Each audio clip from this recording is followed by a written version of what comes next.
আসসালামু আলাইকুম। Hello everyone, welcome back to my channel hour ordinary days. আজকের recipe sponge rasgulla. এখানে আমি 1 লিটার দুধ নিয়েছি। দুধটা জাল করে নিব। একটু পরপর নাড়া দিব, না হলে নিচে লেগে যেতে পারে। দুধে বলক উঠে গেছে। এদিকে আমি 2 টেবিল চামচ ভিনেগার আর 2 টেবিল চামচ পানি একসাথে করে মিলিয়ে নিয়েছি। দুধে বলক ওঠার পর এর মধ্যে আমি অর্ধেকটা পরিমাণ ভিনেগার দিয়ে দিলাম। চুলাটা অফ করে দিয়েছি। একটু নাড়া দিব। নাড়া দেওয়ার পরে একটু পরে আবারও আমি বাকি যে ভিনেগার ছিল সেটা দিয়ে দেব। এখন চামিচ দিয়ে হালকা করে নাড়া দিব। জোরে জোরে নাড়ব না, হালকা করে এপাশ থেকে ওপাশে একটু নাড়া দিয়ে দিব। যখন ছানাটা কেটে যাবে তখন পানিটা হালকা সবুজ কালার হবে। এই সময় কিন্তু চুলা অফ করে নিব, নাহলে বেশি কুক হয়ে গেলে ছানাটা অনেক শক্ত হবে। ছানাটা কাটা হয়ে গেছে, মানে পানিটা একটু একটু সবুজ হচ্ছে। হ্যাঁ, এখন ছানাটা পুরোপুরিভাবে কেটে গেছে। এখন আমি এই ছানাটা ছেঁকে নেব। একটা স্ট্রেনারে আমি সুতি কাপড় নিয়েছি, যে কোনো কালারে। আমি সাদা সুতি কাপড় নিয়েছি। সেইখানে আমি এই ছানাটা এখন ছেঁকে নেব। ছানাটা ছেঁকে নেওয়ার সঙ্গে সঙ্গে ছানাতে ফ্রিজের নর্মাল পানি দিতে পারেন, অথবা কলের যে নর্মাল পানি সেটাও দিতে পারেন, যাতে ছানার মধ্যে কোনো গরম ভাব না থাকে। বেশিক্ষণ ছানাটা গরম থাকলে ছানাটা একটু শক্ত হয়ে যাবে, এতে মিষ্টি তৈরি করতে সমস্যা হবে।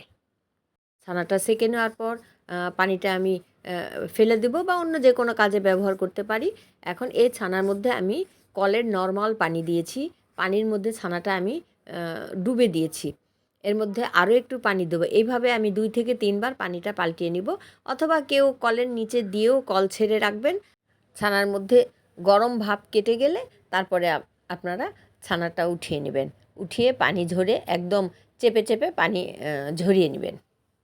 এই ছানাটা আমি এখন পানি ঝরিয়ে নিব। ছানার মধ্যে আমি আঙ্গুল দিয়ে দেখছি ছানার মধ্যে গরম আছে কি না। গরম থাকা যাবে না, একদম নর্মাল হলে তখন আমরা ছানাটা ছেঁকে নেব।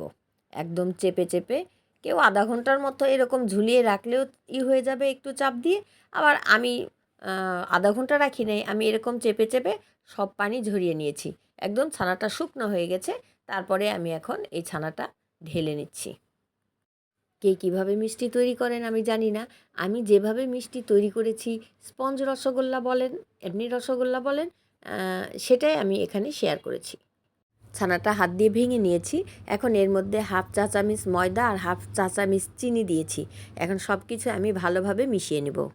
সব কিছু ভালোভাবে মিশিয়ে নেওয়ার পর আমি হাত দিয়ে ভালো করে চেপে চেপে মেখে নেব, যাতে ছানাটা দানা দানা ভাব না থাকে বা সব কিছু একসাথে মিশে যায়।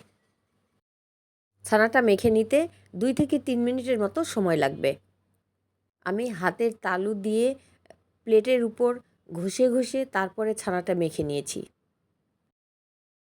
এর আগেও আমি এই রকম মিষ্টি তৈরি করেছি, সেটাও আমার চ্যানেলে দেওয়া আছে। কিন্তু এইবার আমি এই মিষ্টিগুলি তৈরি করলাম।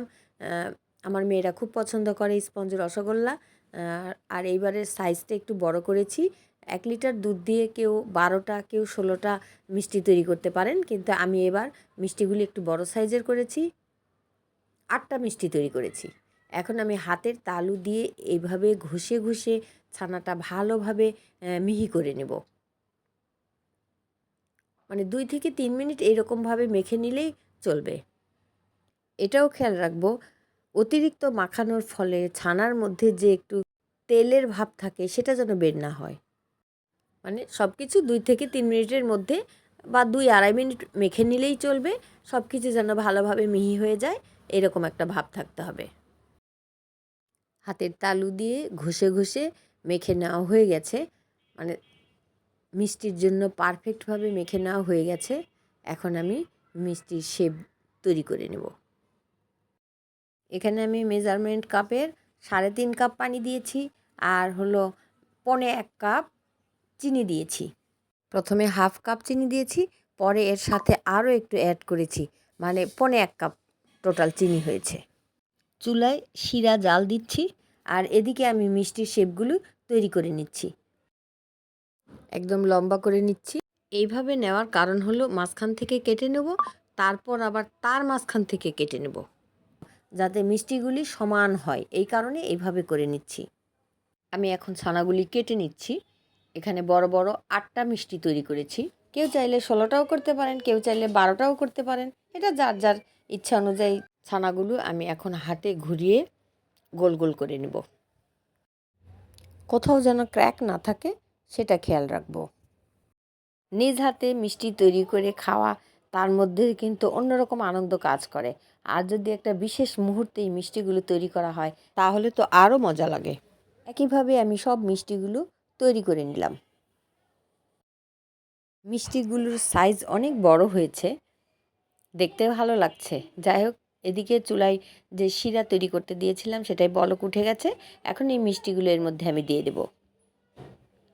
সব মিষ্টিগুলো দিয়ে আমি ঢাকনা দিয়ে ঢেকে দিব 5 মিনিটের জন্য। 5 মিনিট পরে আমি ঢাকনা উঠিয়ে নিয়েছি। তারপর আমি চামিচ দিয়ে একটু একটু করে নাড়া দিব। আসলে মিষ্টি যখন ফোলে তখন এমনি এমনি একা একাই ঘুরে যায়। তারপরেও আমি একটু নাড়া দিয়ে দিলাম। আমার তো খুব ভালো লাগছে যে মিষ্টিগুলা ভালো হয়েছে আর কি। এই মিষ্টি এখনও কিন্তু পুরোপুরিভাবে হয় নাই, সিদ্ধ হয় নাই। টোটালি এই মিষ্টিটা তৈরি করতে 15 থেকে 20 মিনিট সময় লাগবে। নাড়া দেওয়া হয়ে গেছে। এখন আমি ঢাকনা দিয়ে ঢেকে দিব। একদম পাক্কা 10 মিনিট জাল করব। 10 মিনিট পরে ঢাকনা উঠাই দেখি অনেক ফুলে গেছে। আসলে এত ফুলে থাকবে না, একটু হয়তো কমে যাবে। আরও 5 মিনিটের মতো আমি জাল করে নিয়েছি। মিষ্টিটা তৈরি হয়ে গেছে। এখন চুলাটা অফ করে দিব। ভিউয়ার্স, এই স্পঞ্জ রসগোল্লা তৈরির রেসিপিটা আপনাদের কেমন লেগেছে আপনারা কমেন্ট করে জানাবেন। এটা পুরোপুরি ঠান্ডা হওয়ার পর পরিবেশন করব। ঠান্ডাও হয়ে গেছে, এখন দেখতে সুন্দর লাগছে। যে কোনো মিষ্টি জিনিস গরম গরম খেতে ভালো লাগে না, একদম ঠান্ডা হলে তারপরে খেতে কিন্তু খুব ভালো লাগে। আলহামদুলিল্লাহ, স্পঞ্জ রসগোল্লা তৈরি হয়ে গেছে। আমার মেয়েদের খুব পছন্দ হয়েছে মিষ্টিটা। এই রেসিপিটা যদি কারো ভালো লেগে থাকে তাহলে প্লিজ লাইক দেবেন, সাবস্ক্রাইব করবেন আর পাশে থাকা বেল আইকন বাটন অন করে রাখবেন। সবাই ভালো থাকবেন। আল্লাহ হাফেজ।